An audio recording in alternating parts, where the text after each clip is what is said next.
hindi kasama ang Pilipinas sa Silangang Asya. Nagyelo ang seminar room dahil sa pambobombang pahayag ng isang propesor mula sa Universidad ng Oxford. Ngumisi ang isang Chinese exchange student. Gayun din, tumutol ang isang Chinese professor na nagsasabing magkatulad lang ang Pilipinas at China. Ngunit nang inilabas ang 35 taong datos ng pananaliksik, natahimik ang lahat, umiyak ang estudyanteng ngumingisi kanina.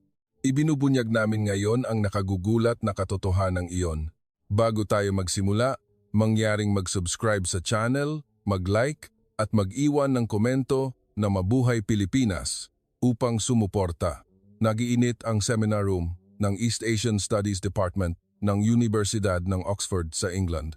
Sa labas ng bintana, tanaw ang mga gusaling bato na may 400 taong kasaysayan. Hinihipan ng malamig na hangin ng Nobyembre ang salamin. Ngunit ang init sa loob ng seminar room ay kabaligtaran ng lamig sa labas. Profesor, iyon ba talaga ang konklusyon ng iyong 35 taong pananaliksik? Nagtaas ng kamay si Liu, isang doctoral student mula sa Tsina. Ang kanyang tinig ay puno ng pag-aalinlangan. Ako, si Edward Huntington, bilang isang professor ng Comparative Cultural Studies sa Oxford, 35 taon kong pinag-aralan ang Silangang Asya. Nakamit ko ang aking postdoctoral degree sa Harvard at nanirahan ako ng 8 taon sa Beijing, 7 taon sa Bangkok at 6 na taon sa Maynila. Marahil ako ang isa sa pinakamatagal na nanirahan sa mga pangunahing bansang Asyano bilang isang Western scholar na direktang nakaranas at ngayon, ipapahayag ko ang conclusion ng aking 35 taong pananaliksik. 15 estudyante ang nagtipon sa seminar room. Iba-iba ang kanilang nasyonalidad, British, American, German, French, Chinese at Filipino. Ito ay isang espesyal na seminar para sa pagtatapos ng semestre. Ang tema ay Comparative Study of National Characteristics in East Asian Countries. Dahan-dahan akong tumayo. Opo, Leo. Ito ang conclusion ng aking 25 taong pananaliksik. Natahimik ang seminar room. May narinig akong humihinga ng malalim. Lumakad ako sa harap ng whiteboard. Kinuha ko ang marker at sumulat ng malaking titik. Maaaring hindi Asya ang Pilipinas. Nagkaroon ng bulungan. Professor, ano po ang ibig sabihin niyan? Pumasok sa usapan si Professor Zhang, ang exchange professor mula sa Tsina. Ang kanyang mukha ay nababalutan ng pagkalito. Itinaas ko ang aking kamay upang patahimikin sila at nagpatuloy. Magsasabi ako ng mas eksakto. Sumulat ako ng sumusunod na pangungusap gamit ang marker. Ang mga Pilipino ay isang lahi na may fundamental na pagkakaiba mula sa mga Chinese at iba pang lahi sa Asya. Ngayon, may umalingaw-ngaw na tawanan mula sa iba't ibang sulok. Nginisiyan ni Liu si Hans, isang German na estudyante na nakaupo sa tabi niya. Mahina lang ang tinig ngunit narinig ko. Baka nababaliw na si Professor. Nagkunwari akong hindi ko narinig. Inaasahan ko na ang reaksyong ito. Ito rin ang parehong reaksyon nang sinimulan ko ang pag-aaral na ito 35 taon na ang nakalipas. Ang East Asia ay iisa, Confucian Cultural Sphere, Chinese Character Cultural Sphere. Magkakamukha pa nga. Ito ang karaniwang kaalaman sa Western Academia. Ako mismo ay ganito rin ang paniniwala noong una. Ngunit pagkatapos ng 35 taong pamumuhay, pag-i-interview sa libu-libong tao at pag-aanalisa ng 10,000 data, nakarating ako sa isang ganap na magkaibang konklusyon. Mga Ginoo at binibini, tiningnan ko ang mga estudyante. Pagkatapos ng seminar na ito, magbabago ang inyong pananaw ng 180 degrees. Hindi. Dapat itong magbago. Dahil ang ebidensyang ipapakita ko ay hindi mapapasubalian. Nag-cruise ng braso si Liu. May hamon sa kanyang mga mata. Talaga po? Sige. Ipakita ninyo sa amin, Professor. Ngumiti ako. Sige. Simulan natin. Binuksan ko ang aking laptop at binuksan ang projector. Lumabas ang unang slide sa screen. Kalamidad. Paano kumikilos ang mga mamamayan kapag may sakuna? Ang sitwasyon ng kalamidad, ang pinakamalinaw na naglalabas ng tunay na kalikasan ng tao, dahan-dahan akong nagsimula. Karaniwan, lahat ay magkakamukha, magalang, masipag at nagmamahal sa pamilya. Ngunit iba kapag may kalamidad, doon lumalabas ang tunay na anyo. Nagtaas ng kamay si James, ang American student. Professor, anong klaseng kalamidad po ang tinutukoy ninyo? Magaling na tanong, James. Lumipat ako sa susunod na slide. 3 larawan ang nakahanay sa screen. Sa kaliwa ay ang bagyong Yolanda noong 2013. Sa gitna ay ang 2008 Sichuan earthquake ng China. Sa kanan ay ang 2004 Sumatra Andaman earthquake. Ikumpara natin ang 3 kalamidad na ito. Itinuro ko ang larawan ng Pilipinas gamit ang laser pointer. 2013 Bagyong Yolanda. Tinatayang 6,300 ang namatay, nawawala, humanga ang mundo sa pagkakaisa ng mga Pilipino. Walang loting sa maraming lugar at nag-organisa ng sarili nilang relief operations ang mga ordinaryong mamamayan. Tumango ang mga estudyante. Sikat ang kuwentong ito, ngunit nag-pause ako. Ang mahalaga dito ay ang spontaneity. Maraming Pilipino ang hindi naghintay ng direktiba mula sa gobyerno. Naghintay sila ng relief mula sa DSWD, oo, ngunit marami ang umalis kaagad. Sila mismo ang nag-organisa ng mga convoy ng tulong, naghintay ng mga instruction mula sa sistema. Sumimangot si Maria Santos, ang Filipino exchange student. May problema po ba doon? Hindi ba maganda ang pagkakaroon ng sistema? Hindi ko sinabing problema, Maria. Sinasabi ko lang na iba. Itinuro ko ang larawan ng China. 2008 Sichuan earthquake. Tinatayang 87,000 ang namatay, nawawala. Pumatak ang tulong mula sa buong mundo. Nag-pause ako ulit, ngunit may kakaibang nangyari sa ground. Nawawala ang mga relief goods sa daan. May mga kaso ng korupsyon ng mga opisyal. May mga voluntaryo ring dumating. Ngunit marami sa kanila ay mandato ng gobyerno. Ang rate ng kusang paglahok ay 2.3% lamang. Namula ang mukha ni Professor Zhang. Iyon ay dahil sa ilang tiwaling opisyal, hindi mo dapat i-generalize ang buong mamamayan ng China, Professor. Mahinahon akong sumingit. Hindi pa ako tapos sa Pilipinas. Itinuro ko ang pangatlong larawan, ang Sumatra Andaman earthquake, Disyembre 16, 2004, Indonesia. Ipinakita sa screen ang larawan ng baybayin na winasak ng tsunami. Mahigit 220,000 ang namatay dahil sa napakalaking lindol at tsunami. Malupit ang hula ng mga eksperto. Ipinakita ko ang susunod na slide, minimum 10 taon para sa ganap na pagbangon, 10 taon. Sinabi na aabutin ng hindi bababa sa 10 taon bago makabawi ang ekosistema ng rehiyon. Tumango ang mga estudyante. Lumipat ako sa susunod na slide. Bagyong Yolanda, aktual na panahon ng voluntaryong aktibidad, ilang buwan. Ang aktibidad mismo ay tumagal ng maraming taon. Nagbulungan ang seminar. Sandali, Professor. Nagtaas ng kamay si Hans, ang German student. Bakit mo po idinadawit ang Pilipinas sa lugar na sinabing 20 taon ang pagbangon? Imposible iyon sa teknikal? Tama ka. Imposible sa normal na teknolohiya lang, dahan-dahan kong sinabi. Ngunit nag-iiba ang kwento kung 1.5 milyong tao ang dumating. 1.5 milyon?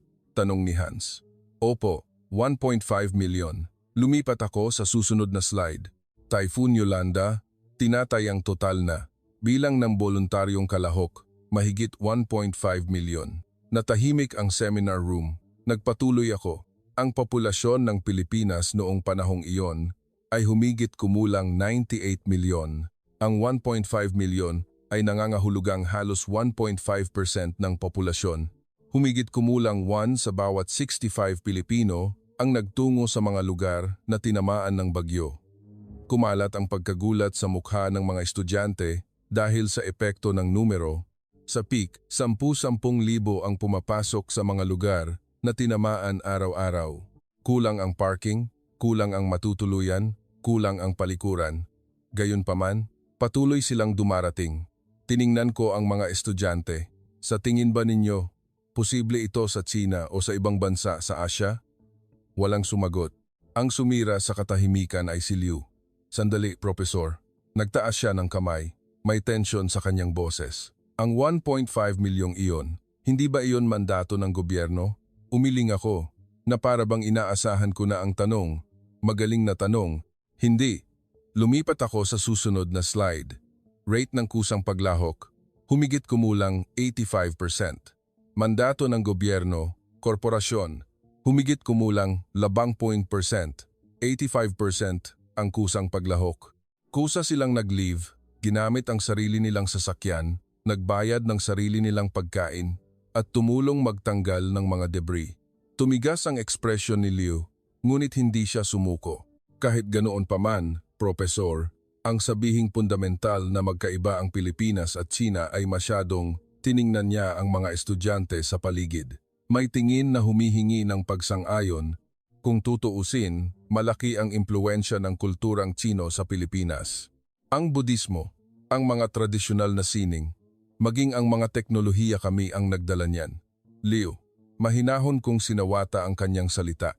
Narinig ko na iyan ng 8 taon sa Beijing. Sawa na ako. Namula ang mukha ni Liu. Dahil totoo naman, oo, bahagi ay totoo, tumango ako. Ngunit hindi iyon sagot sa tanong ko. Ang pagdadala ng Budismo ay ganap na magkaibang usapin sa 1.5 milyong taong kusang nagtungo sa disaster area. Kinagat ni Liu ang kanyang labi. Noon, sumingit si Professor Zhang, Professor Huntington. Ang kanyang tinig ay kalmado, ngunit matalim ang titig. Bilang isang nag-aral din sa East Asia, sasabihin ko, ang China at Pilipinas ay parehong Confucian cultural sphere. Ang pundasyon ay pareho. Ang paggigiit na espesyal ang Pilipinas ay hindi pa nabeberipika sa akademya. Ngumiti ako. Professor Zhang, ako rin ay nabitag sa balangkas na iyan ng Confucian cultural sphere sa loob ng 35 taon. Ngunit nang aktual akong nanirahan, iba ang nakita ko. Ano po ang pagkakaiba? Tumaas ng bahagya ang boses ng profesor. Nasa Sichuan ako noong 2008 earthquake. May mga voluntaryong dumating, ngunit halos lahat ay ipinadala ng gobyerno o kumpanya. Iilan lang ang kusang dumating. Nag-post siya. Alam ba ninyo kung bakit? Hinintay ko ang sagot. Sa China, kapag tumulong ka sa iba at may nangyaring problema, ang tumulong pa ang sinisisi. Minsan, kapag tinulungan mo ang isang matandang natumba sa kalye, sasampahan ka ng kaso na ikaw ang nagtulak. Kaya, nagkukunwari ang mga tao na hindi nakakakita. Hindi sila nakikialam sa bagay na wala silang kinalaman. Tumango si Professor Zhang. Inaamin ko iyan. Problema iyan sa China. Ngunit sa Pilipinas, kabaligtaran, nagpatuloy ako. Sa Pilipinas, kung may truck na naglaglag ng kargamento sa kalye, tatakbo ang mga dumadaan at tutulong sa pagkuha. Walang hinihintay na kapalit. Kapag may aksidente, marami ang tatakbo para tumulong. Kapag tinanong mo sila kung bakit sila tumulong, ano sa tingin ninyo ang sagot nila? Kinamot ng ulo ang mga estudyante, sasagot sila ng malamang o sino ba namang Pilipino ang hindi kikilos? Dahan-dahan kong sinabi, kapag tinanong mo ang isang Chinese ng parehong tanong, sasabihin niya, hindi ko iyan trabaho. Ngunit ang Pilipino ay sasagot ng hindi ako mapakali, dapat lang. Ito ang fundamental na pagkakaiba. Ngumisi si Liu, hindi ba pagkakaiba lang iyan sa national character? Kung paanong praktikal ang mga Chinese, ang mga Pilipino naman ay medyo makabayan lang. Masyadong OA ang sabihing fundamental na magkaiba. Umiling ako, makabayan? Hindi. Hindi makakakilos ang 1.5 milyong tao sa dahilan lang na iyan. Kung gayon, ano po? Ito ay ang DNA. Nagbulungan ang seminar. DNA? Ibig sabihin po, magkaiba ang gene, Professor? Tanong ni Hans. Hindi biological na DNA, kultural na DNA. Ito ay ang kolektibong pamamaraan ng pagkilos na nabuo sa loob ng daan-daang taon o higit pa sa 1,000 taon. Sumulat ako ng bagong salita sa whiteboard, China, DNA ng survival. Pilipinas, DNA ng bayanihan, kapwa-tao. Inuuna ng mga Chinese ang survival. Una, iligtas ang sarili at saka tumulong sa iba. Praktikal, ngunit hindi mahusay sa kusang kolektibong pagkilos. Tumango si Professor Zhang, hindi niya ito maitatanggi. Inuuna ng mga Pilipino ang bayanihan, kapwa-tao. Kahit masaktan sila kung nasa panganib ang bayan, tatakbo sila. Ito ang dahilan kung bakit 1.5 milyong tao ang nag-leave at kusa silang nagtungo sa disaster area. Mabilis na nagtaas ng kamay si Maria Santos. Sandali. Isa lang iyan na insidente. Hindi siyentipiko na tawagin itong DNA base sa isang insidente lang. Ngumiti ako na para bang inaasahan ko na ang reaksyon. Hindi lang isa. Lumipat ako sa susunod na slide. 1990, Luzon earthquake, 1991 Pinatubo eruption response. Enero 5, 1995, isang malaking lindol ang tumama sa paligid ng Baguio, isang malaking pagputok ang yumanig sa Central Luzon. Mahigit 6,400 ang namatay at marami ang nawalan ng tirahan, tumango ang mga estudyante. Habang hindi nakakayanang kumilos ang gobyerno, ano sa tingin ninyo ang ginawa ng mga Pilipino? Umiling ang mga estudyante. Voluntaryo. Voluntaryo ulit? Tanong ni Marie, ang French student. Opo. Kusang nagsimulang magtipon sa mga tinamaan ng kalamidad ang mga ordinaryong tao mula sa buong bansa. Lumipat ako sa susunod na slide. Kalahok, tinatayang 1.37 million. Panahon, humigit kumulang 3 buwan. Ito ang taon na tinawag na panahon ng voluntarismo sa Pilipinas. Natahimik ang seminar room. 1.37 milyong tao ang lumahok. Hindi rin ito mandato ng gobyerno. Kusang nagtipon ang maraming tao. Tiningnan ko ang mga estudyante. Mayroon ba tayong ganitong insidente sa ibang kasaysayan ng mundo? Ang mga mamamayan ay kusang tumayo at tumulong sa isa't isa habang paralisado ang function ng gobyerno. Walang sumagot. Halos wala. Napakabihirang kaso. Naging komplikado ang ekspresyon ni Maria Santos. Ngunit umiling pa rin siya. Kahit ganoon pa man, Professor, masyadong mabilis na tawagin itong DNA base sa 2 insidente lang. Hindi 2, sumingit ako. Ganoon din ang nangyari noong 2020 COVID-19 pandemic. Lumipat ako sa susunod na slide. Rate ng pagsusuot ng mask sa Pilipinas, 95% pataas. Rate ng pagsusuot ng mask sa Amerika, halos 40%. Rate ng kusang voluntaryong paglahok sa Pilipinas, 23.7%. Rate ng kusang voluntaryong paglahok sa Italia, 5.5%. Hindi ipinilit ng gobyerno. Walang multa. Gayunpaman, mahigit 95% ng mga tao ang nagsusuot ng mask. Bakit? Dahil sa kamalayan na hindi dapat makasagabal sa iba. Tiningnan ko si Maria. Noong una, halos walang kultura ng pagsusuot ng mask sa Western countries. Ngunit sa Pilipinas, maraming tao na ang nagsusuot bago pa man magkaroon ng pakiusap ang gobyerno. Kinagat ni Maria ang kanyang labi. Gusto niyang tumutol, ngunit malinaw ang data. Bulong ni Professor Zhang. Puwersahan sa Tsina. Pinarusahan kung hindi ka sumunod. Tama iyan, tumango ako. Ito ang pagkakaiba. Ang Tsina ay hindi kikilos kung walang pamimilit. Inuuna ng Western ang individual na kalayaan. Ngunit ang Pilipinas ay kumikilos ng kusa, walang pamimilit o multa. Nababalutan ng mabigat na hangin ang seminar room. Ibinato ni Maria Santos ang kanyang huling baraha.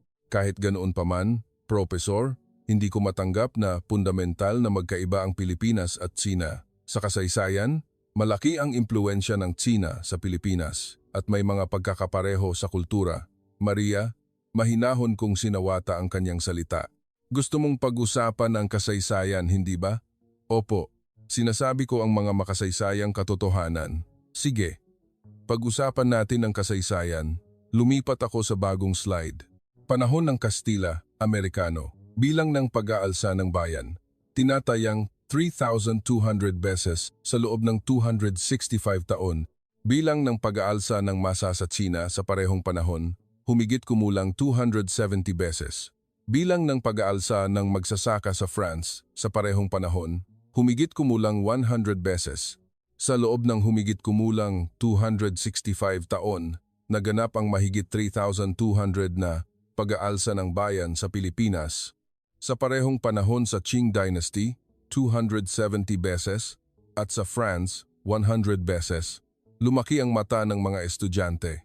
Ang mga Pilipino ay isa sa mga mamamayan na pinakamadalas naghain ng protesta sa kasaysayan kapag masama ang pamamahala ng prele o leader, nag-aalsa sila.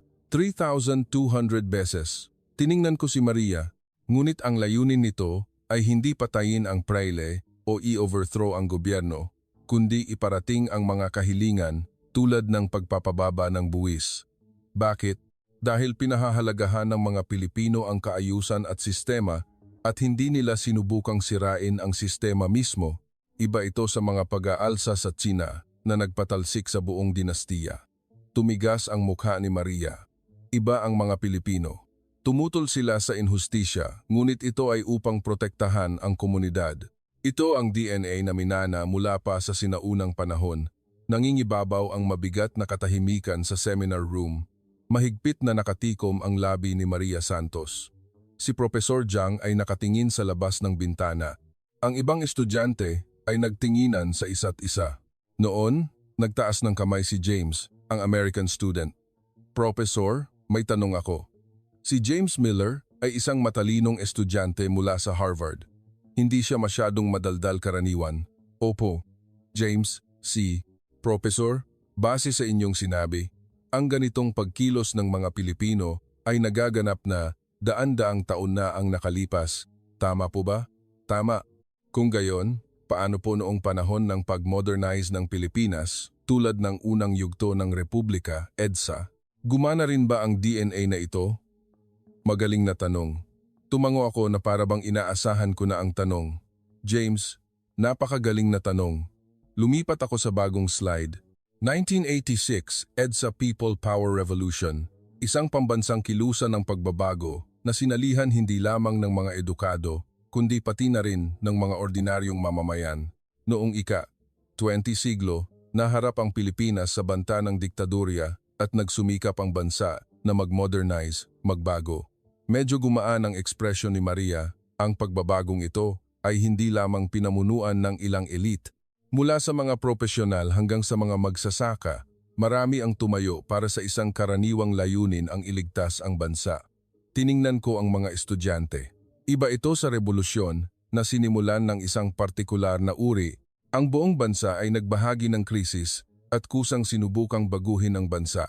Ito ay isang bihirang halimbawa sa mundo. Tumango si James.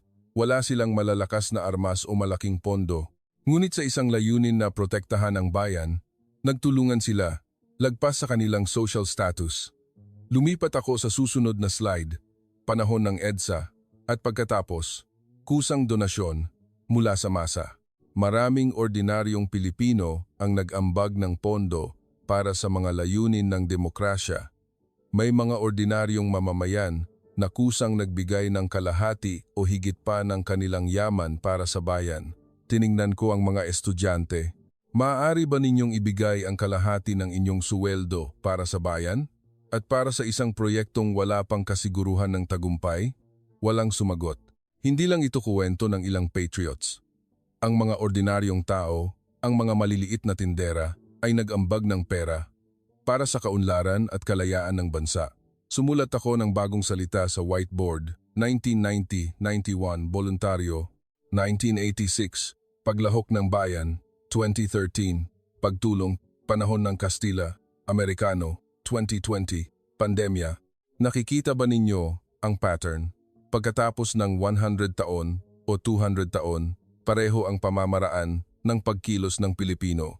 Kapag may krisis, kusang nagtitipon. Ibinibigay ang sarili, hindi inaalintana ang sakripisyo para sa bayan. Tiningnan ko si Maria. Nangyari ba ang ganito sa China? Ang mga mamamayan ay kusang nag-ambag ng kanilang yaman upang iligtas ang bansa? Umiling si Professor Jiang. Wala po, hindi ganyan. Iyan ang konklusyon ng 35 taon kong pananaliksik. Fundamental na magkaiba ang Pilipinas sa ibang bansa sa Asya. Nagbulungan ang seminar. Noon, nagtaas ng kamay si Hans, ang German student, Professor, sandali. Si Hans ay isang masusing estudyante na nag-specialize sa data analysis. Professor, inaamin ko na kahanga-hanga ang data.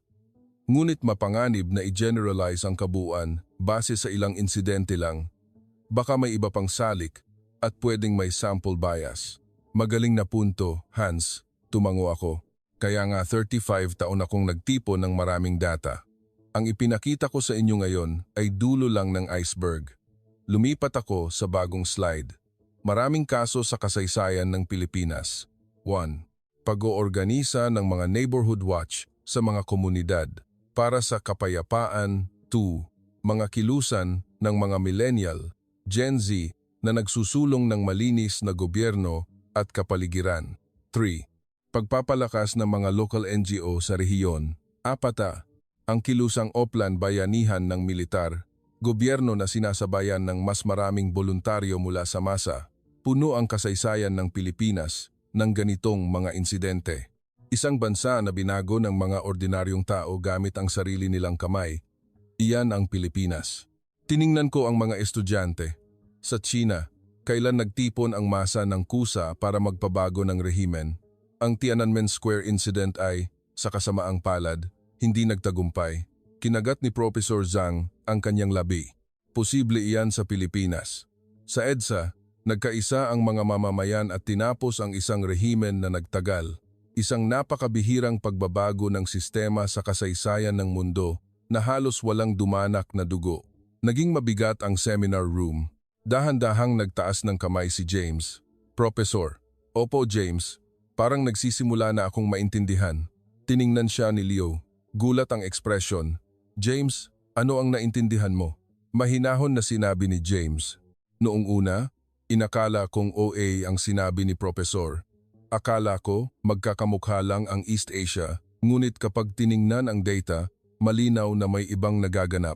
Namula ang mukha ni Liu. James, sa pagtingin lang sa ilang numero, madali kang nagko-conclusion. Hindi lang ilang numero, mahinahong sinabi ni James. Ang 1.5 milyong voluntaryo sa Yolanda, ang 1.37 milyon sa Lindol, Pinatubo, ang paglahok ng bayan sa EDSA, ang 3,200 na pag-aalsa. Aksidente lang ba ang lahat ng iyon? Ngunit si Liu ay hindi na makapagsalita. Ngumiti ako. Mga Ginoo at binibini, dito muna tayo magtatapos ngayon. Nagbulungan ang mga estudyante. Professor, hindi pa po tapos ang inyong kwento, sabi ni Hans. Tama, hindi pa tayo nakakarating sa pangunahing punto. Sinara ko ang aking laptop. Sa susunod, magbabahagi ako ng mas nakagugulat na kwento kung bakit ganoon kumilos ang mga Pilipino. Hahalukayin natin ang historical roots nito. Tiningnan ko si Liu. Liu, tututol ka ulit sa susunod, hindi ba? Tumango si Liu. Ngunit ang kanyang ekspresyon ay hindi na kasing kumpiyansa noong una. Opo, sigurado, magaling. Tatanggapin ko ang iyong napakagaling na pagtutol. Ngunit gamitan mo ng data, ha? Kinuha ko ang aking bag at huling sinabi, mga Ginoo at binibini, ang pinag-usapan ko ngayon ay panimula pa lang. Sa susunod, ikukuwento ko ang kuwento ng aking ama. Kinamot ng ulo ang mga estudyante. Ang kuwento po ng inyong ama? Tanong ni James. Opo, ang aking ama ay nasa Pilipinas bilang bahagi ng British aid effort noong ikalawang digmaang pandaigdig. At doon, iniligtas siya ng isang pamilyang Pilipino. Natahimik ang seminar room. Kapag narinig ninyo ang kuwentong iyan, maiintindihan ninyo kung bakit 35 taon kong pinag-aralan ang Pilipinas. Binuksan ko ang pinto at lumabas. Narinig ko ang bulungan ng mga estudyante sa likod ko. Talaga bang ganoong kaiba ang Pilipinas? Pero totoo ang data. Ano kaya ang kuwento ng tatay niya? Ngumiti ako. 35 taon na ang nakalipas. Ganoon din ang tanong ko. Ang East Asia ay magkakamukha. Ngunit nang aktual akong nanirahan, nakaranas at nag-aral, naintindihan ko. Iba ang Pilipinas. Fundamental na magkaiba. At sa susunod, ipapakita ko ang karagdagang ebidensya nito. Kasama ng kwento ng pagkaligtas ng buhay ng aking ama. Dumating na ang oras ng susunod na seminar. Nang pumasok ako sa seminar room, iba ang atmosfera. Sa nakaraang klase, punong-puno ng bulungan ang mga estudyante. Ngunit ngayon, iba. Lahat ay tahimik na nakaupo at naghihintay sa akin. Si Maria Santos ay nakaupo sa pinakaharap na upuan. Bukas ang kanyang laptop at masigasig siyang nagtatype ng kung ano. Mukhang naghanda siya ng materyales para sa pagtutol. Si Professor Zhang ay nasa upuan sa tabi ng bintana. Nakakrus ang kanyang braso at nakatingin sa akin. Matigas pa rin ang kanyang ekspresyon. Si James ay nakaupo sa gitna. Mukhang nag-iisip siya pagkatapos ng nakaraang klase. Sige, magsimula tayo. Binuksan ko ang aking laptop at binuksan ang projector.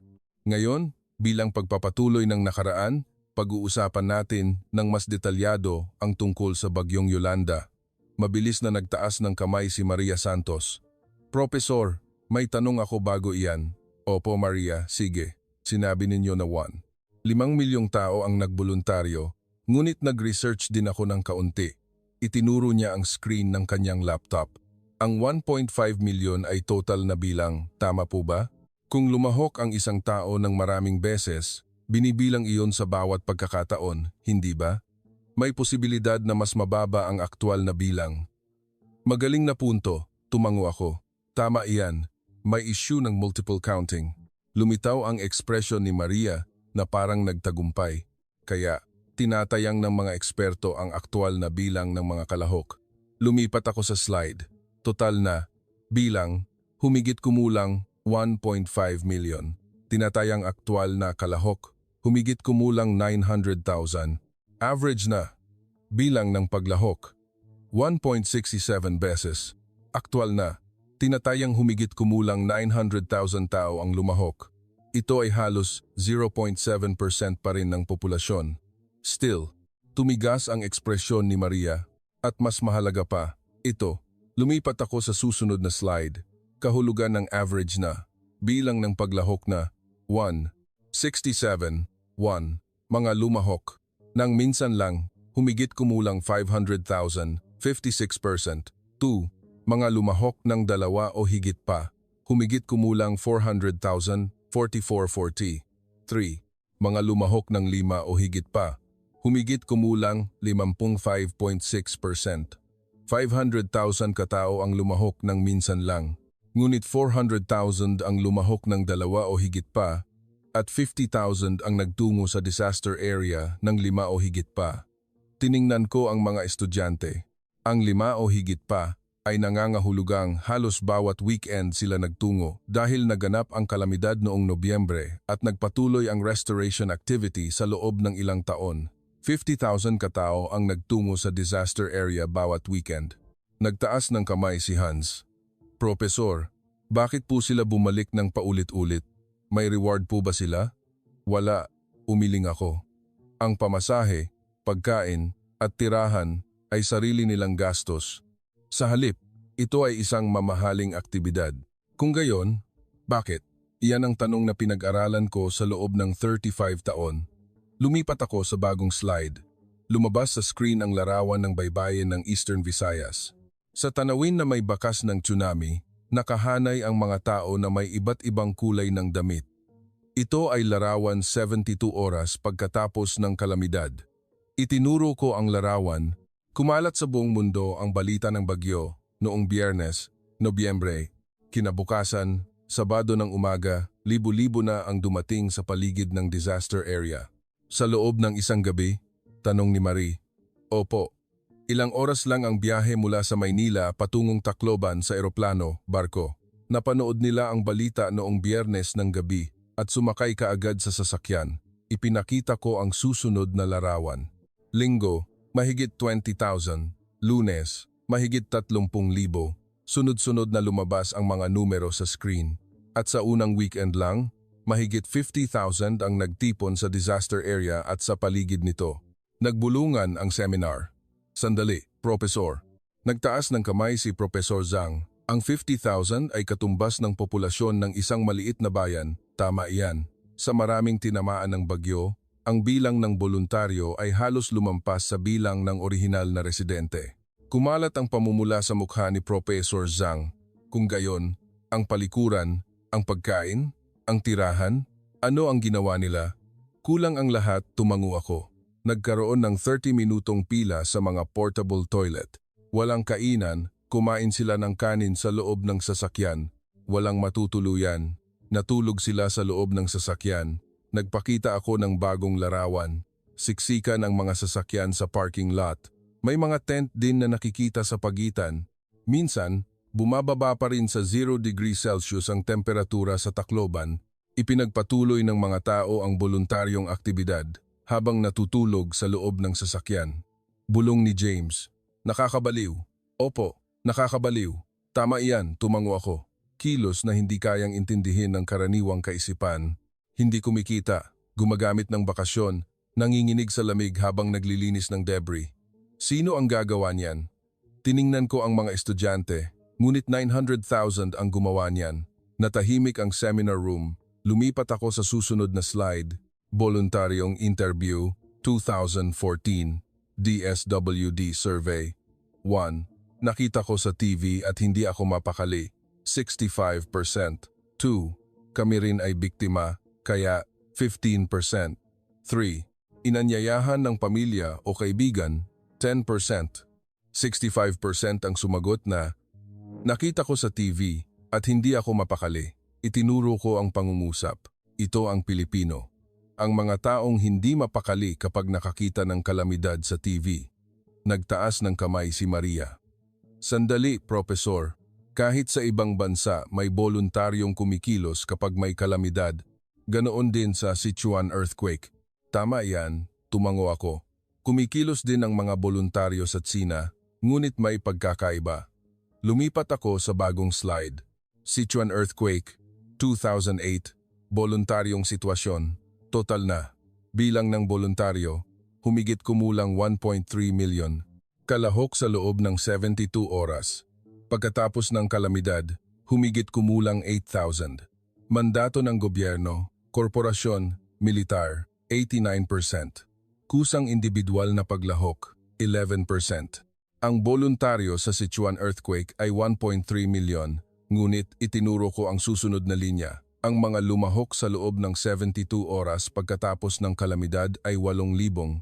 Sa Yolanda, mahigit 50,000. Tumigas ang ekspresyon ni Maria. At ang mandato ng gobyerno, korporasyon, militar ay 89%. Halos lahat ay ipinadala ng kumpanya o inorganisa ng gobyerno. 11% lang ang kusang individual na paglahok. Tiningnan ko ang mga estudyante.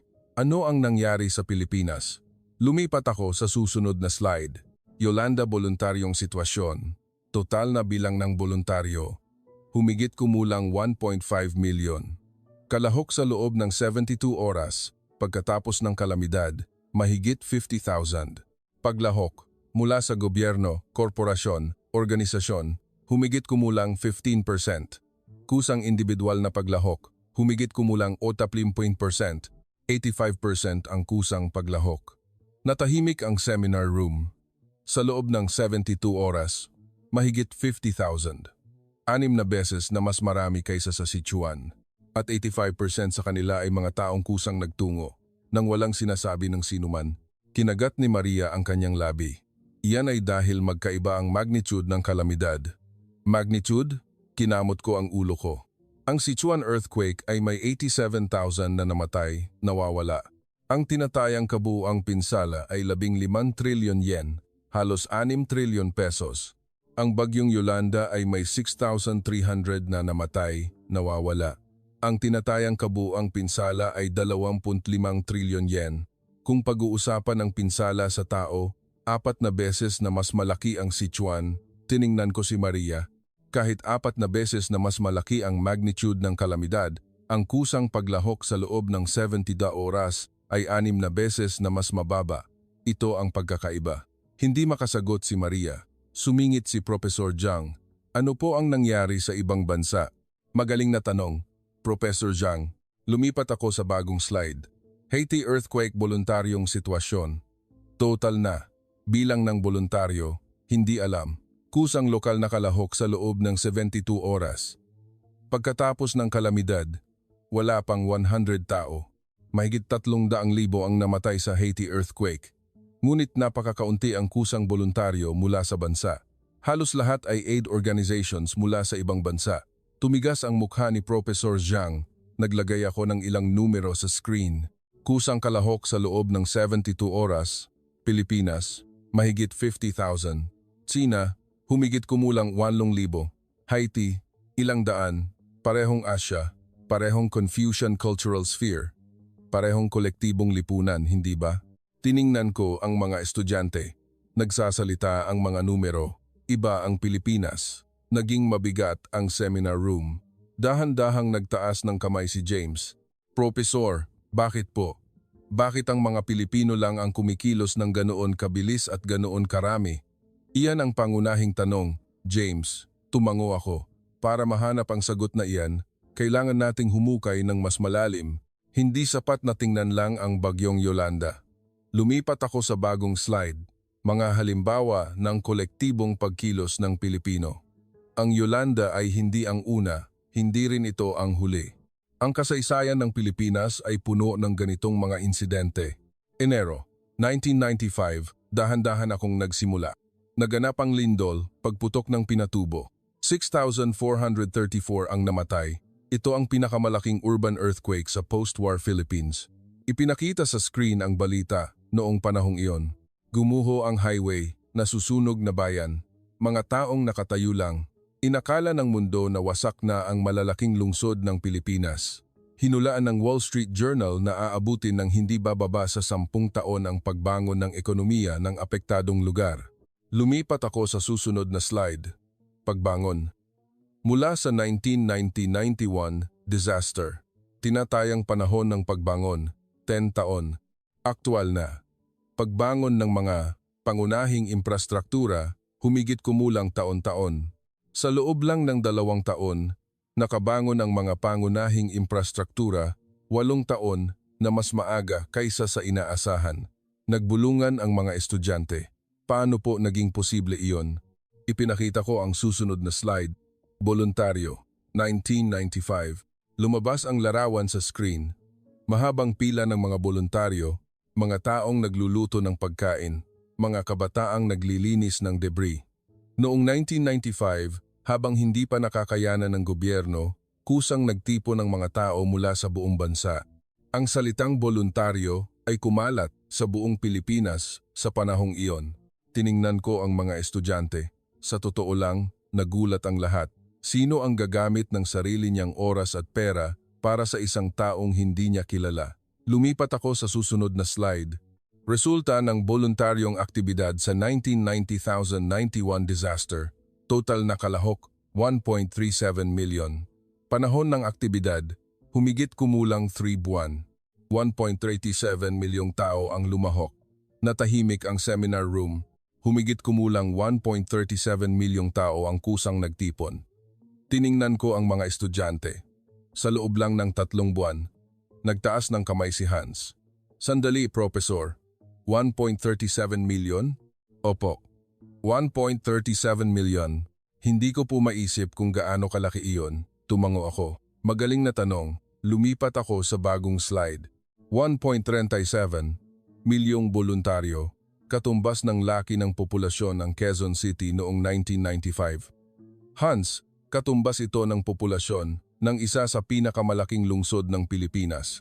Ang 7.5 beses na kabuuang puwersa ng German Army. Ito ay ang 7.5 na beses ng buong puwersa ng militar ng ibang bansa. Mahigit 7 beses na mas maraming tao kaysa sa isang bansa na may matagal ng itinatag na militar ang kusang nagtipon sa loob lang ng 3 buwan. Lumaki ang mata ni Hans. At hindi ito puwersahan, idiniin ko. Hindi buwis, hindi utos, hindi multa. Kusang tumakbo ang mga tao sa sarili nilang kagustuhan, bulong ni Professor Zhang. Hindi ko maiisip iyan sa Tsina. Professor Zhang, bakit sa tingin ninyo? Bumuntong hininga ang professor. Kung nangyari ang parehong bagay sa Tsina, ang mga tao ay unang magtatanong, ano ang ginagawa ng gobyerno? Bakit kami ang kikilos sa halip na ang gobyerno? Tama iyan, tumango ako. Iyan ang magiging normal na reaksyon. Ganoon din sa Amerika at Europa. Lumipat ako sa bagong slide. Voluntaryong interview. Lalaki, 30s, hindi ako mapakali. Habang may nangangailangan ng tulong. Babae, 40s, hindi ba tayo parehong Pilipino? Natural lang na tumulong. Estudyante, 20s, kailangan kong gumawa ng isang bagay. Iyon lang. Walang nangangailangan ng iba pang dahilan. Hindi ako mapakali habang may nangangailangan ng tulong. Itinuro ko ang pangungusap. Ito ang Pilipino. Ganoon din ang narinig sa Yolanda. Nakita sa TV at hindi mapakali. Nagtaas ng kamay si James. Professor, talagang nakakagulat. Bakit ang mga Pilipino lang ang ganoon? May pagkamakabayan din ang Chinese. May civic pride din ang mga Amerikano. Magaling na tanong, James. Tumango ako. Hindi ito usapin ng pagkamakabayan. Usapin ito ng paraan ng pagkilos. Nagdrawing ako ng bagong diagram sa whiteboard. Reaksyon sa krisis. Tsina. Pagkalkula kung anong pakinabang ang makukuha. Kung may pakinabang, lalahok. Amerika. Paggigit ng individual na kalayaan. Huwag mong labagin ang aking karapatan. Kung protektado ang karapatan, makikipagtulungan. Pilipinas, hindi mapakali, agad na pagkilos. Ang dahilan ay iisipin mamaya. Ang Chinese ay unang nagkakalkula. Anong pakinabang ang makukuha ko kung lalahok ako? Anong pinsala kung hindi? Kung walang pakinabang, hindi kikilos. Tumango si Professor Jiang. Inuuna ng mga Amerikano ang individual na karapatan. Kung hindi lalabagin ng direktiba ng gobyerno ang kanilang kalayaan, makikipagtulungan sila kung protektado ang karapatan. Tumango si James. Ngunit iba ang Pilipino. Kumikilos muna sila. Ang pagkalkula ay mamaya. Hindi ako mapakali. Bakit? Iyan ang pangunahing tanong. Tiningnan ko ang mga estudyante. Ito ang DNA. Ang kolektibong pamamaraan ng pagkilos na nabuo sa loob ng daan-daang taon o higit pa sa 1,000 taon. Nagtaas ng kamay si Maria. Sinabi ninyong DNA, ngunit may ebidensya ba talaga na nagaganap na ito daan-daang taon na ang nakalipas? Ang voluntaryo sa kalamidad ay kuwento lang ng kasalukuyan, hindi ba? Magaling na punto, Maria. Tumango ako. Kaya nga kailangan nating tingnan ang kasaysayan. Balikan natin ang 2020, ang pandemya ng COVID. Pagkukumpara ng ID, Marso, 2020. Lumabas sa screen ang data ng ilang bansa. Nang kumalat ang COVID sa buong mundo, nagpanik ang mga bansa. Sa Amerika, nawala ang mga gamit sa shelves ng supermarket. Nagkaroon ng panic buying ng toilet paper at pagkain. Ipinakita ko ang larawan ng American supermarket. Sa Europa, nagkaroon ng mga demo laban sa lockdown. Sumigaw sila ng "Don't infringe on my freedom." Ipinakita ko ang larawan ng demo, ano ang nangyari sa Pilipinas. Lumipat ako sa susunod na slide. Response ng Pilipinas sa COVID. Rate ng pagsusuot ng mask, 95% pataas. Bilang ng insidente ng looting, halos 0. Bilang ng anti-lockdown demos, 0. Rate ng kusang pag-iwas sa labas, mahigit 80%. Rate ng pagsusuot ng mask, 95% pataas. Maraming tao na ang nagsusuot bago pa man mag-utos ang gobyerno. Umiling si James. Sa Amerika, kahit may utos, 40% lang ang nagsusuot. Tama iyan, tumango ako. At walang anti-lockdown demos. Ang mga self-employed ang pinakanahirapan. Kinailangan nilang isara ang kanilang mga negosyo. Kung sa Amerika o Europa iyan, malaking riot ang mangyayari. Ngunit hindi sa Pilipinas. Professor Jiang, bakit po hindi nag-demo? Nag-interview ako. Lumipat ako sa susunod na slide. Interview sa mga self-employed, lalaki, may-ari ng kaininan, mahirap, mamatay na ako. Pero panahon na ng pagtitiis ngayon, lahat tayo nahihirapan. Babae, may-ari ng tindahan, kung magbubukas ako at kumalat ang virus sa bayan, nakakahiya naman. Bayan muna. Lahat tayo nahihirapan. Bayan muna. Itinuro ko ang pangungusap. Pareho lang ulit. Parehong pattern sa kalamidad at sa COVID. Ang kami muna, bago ang ako, natahimik ang seminar room. Dahan-dahang nagtaas ng kamay si Maria Santos. Professor, iba na ang kanyang boses. Hindi na ito ang hamon noong una. Sa totoo lang, medyo na-shock ako. Hindi ko maisip na mangyayari sa ibang bansa ang mga bagay na normal sa Pilipinas. Tumango ako. Salamat sa pagiging tapat, Maria. Hindi, iyon. Nagpatuloy si Maria. Sa Pilipinas, noong COVID, may mga tao na tinatawag na mask police na binabatikos ang mga hindi nagsusuot ng mask. Nagbabantay sila sa isa't isa. Nagsuot ng mask ang mga tao dahil sa social pressure upang hindi sila ma-isolate sa lipunan. Social pressure ito, hindi kusang pagkilos, dahan-dahan akong tumango. Iyan ang pagkakaiba. Ang China ay kumikilos sa pamamagitan ng pamimilit. Ang Western ay nagpapatupad ng individual na kalayaan at may mga tao na kumikilos sa pamamagitan ng kusang pagdamay na iba sa dalawang iyan. Yumuko si Maria. Ayaw kong aminin, ngunit malinaw ang data. Ngumiti ako. Nagkaroon ng unang lamat sa pader ng pagtutol. Sige, pumunta tayo sa kasaysayan. Lumipat ako sa bagong slide. Kailan nagsimula ang natatanging pamamaraan ng pagkilos ng mga Pilipino? Magaling ang tanong ni Maria. Talaga bang nagaganap na ito daan-daang taon na ang nakalipas? Matatawag ba itong DNA base lang sa ilang kasalukuyang insidente? Lumipat ako sa susunod na slide. 1986 EDSA People Power Revolution. Medyo tumigas ang mukha ni Maria. Noong ika-20 siglo, naharap ang Pilipinas sa banta. Ang balita ng pagbagsak ng ilang bansa sa diktadurya ay nagbigay ng shock sa Pilipinas. Kung hindi tayo kikilos, magiging ganoon din ang Pilipinas. Ang buong bansa ay nababalutan ng krisis. Tahimik na nakikinig si Maria. Ang matandang rehimen ay hindi nakagawa ng epektibong aksyon. Ang bansa ay nasa bingit ng pagbagsak. Tiningnan ko ang mga estudyante, ngunit may kakaibang nangyari. Lumipat ako sa susunod na slide. EDSA, paglahok ng bayan, puwersa ng gobyerno, humigit kumulang 120,000. Puwersa ng mga tao, humigit kumulang 500,000. Mahigit 30% ng puwersa ng mga tao ay mga kusang voluntaryo. Kusang nagtipon ng mga tao mula sa buong bansa. Hindi lang mga sundalo, ang mga magsasaka at tindera ay kumilos din para sa kinabukasan ng bansa. Kusang voluntaryo? Tanong ni Marie. Opo. Hindi inorganisa ng gobyerno, kundi mga taong kusang nagtipon. Lumipat ako sa susunod na slide. Ang puwersa ng gobyerno, noong panahong iyon, ay humigit kumulang 120,000. Ang puwersa ng mga tao ay humigit kumulang 500,000. Karamihan ay kusang voluntaryo. Nagtaas ng kamay si Hans. Ang 30% ay mataas na porsyento. Mayroon bang ganoong halimbawa sa ibang revolusyon sa ibang bansa? Magaling na tanong. Lumipat ako sa comparative data. Paglahok ng mamamayan sa pangunahing revolusyon sa kasaysayan, EDSA, mahigit 30%. French Revolution, wala pang 5%. Russian Revolution, wala pang 2%. American War of Independence, wala pang 10%. French Revolution, wala pang 5%. Russian Revolution, wala pang 2%. Kahit ang American War of Independence ay wala pang 10%, ang EDSA ng Pilipinas ay mahigit 30%. Nagbulungan ang seminar room. At mas mahalaga pa, itinuro ko ang susunod na linya. Ang pondo ng puwersa ng mga tao ay mula sa mga donasyon ng ordinaryong mamamayan.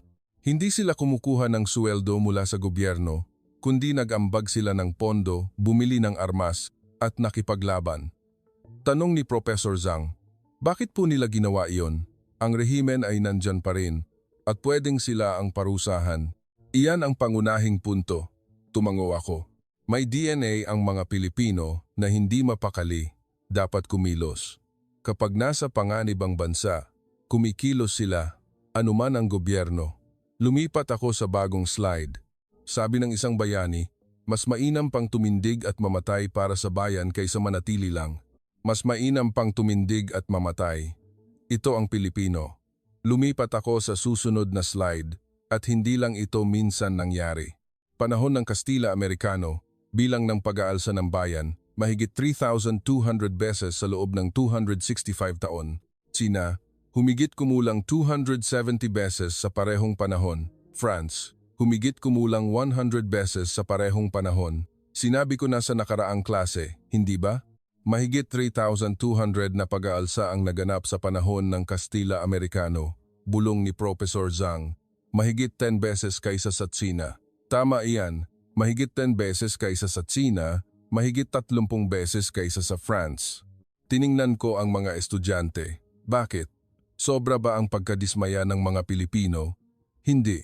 May DNA sila na hindi mapakali. Dapat kumilos laban sa inhustisya. Lumipat ako sa susunod na slide.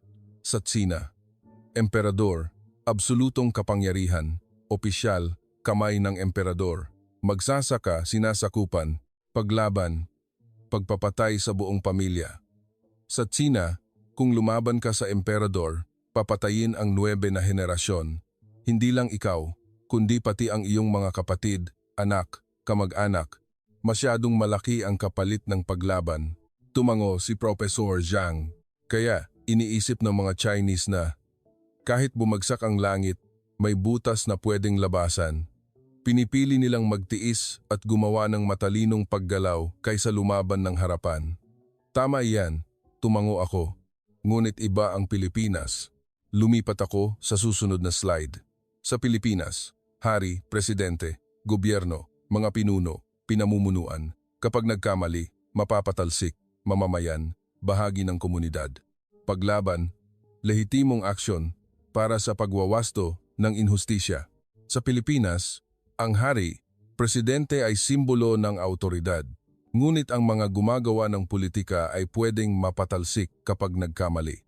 Lumaki ang mata ng mga estudyante. Sa katunayan, maraming beses nang nagpalit ng rehimen ang kasaysayan ng Pilipinas, ang mga mamamayan mismo ang nagpapatalsik sa mga pinuno. Tanong ni Liu, nangyari ba iyan sa China? Wala, umiling ako. Ang kasaysayan ng China ay kasaysayan ng pagpapalit ng dinastiya, ngunit karaniwan, ito ay dahil sa malawakang pag-aalsa ng masa. Bihira ang pagbabago ng sistema mula sa loob ng ruling class, tulad ng sa Pilipinas. Lumipat ako sa susunod na slide. At ang tradisyon na ito ay naipasa sa kasalukuyan. Kasalukuyang paglahok sa politika sa Pilipinas, petisyon, eleksyon. Noong 2015, nagtipo ng 120,000 katao sa harap ng Kongreso para tutulan ang isang batas. Kahit sa kasalukuyan, nagpapahayag ng saloobin ang mga Pilipino sa politika. Tiningnan ko ang mga estudyante, ngunit ang paraan ay napakapayapa. Kahit nagtipo ng 120,000 katao, walang riot at inuwi ang basura. Bulong ni James. 120,000? Sa Amerika, sigurado na may mangyayari. Lumipat ako sa susunod na slide. Mapayapang. Aktibidad ng mamamayan sa kasaysayan ng mundo. 1. Pilipinas, 120,000. 2. India, humigit kumulang 60,000. 3. Amerika, humigit kumulang 150,000. Mas malaki ang March on Washington sa laki. Ngunit ang katangian ng demo sa Pilipinas ay ang kaayusan at spontaneity.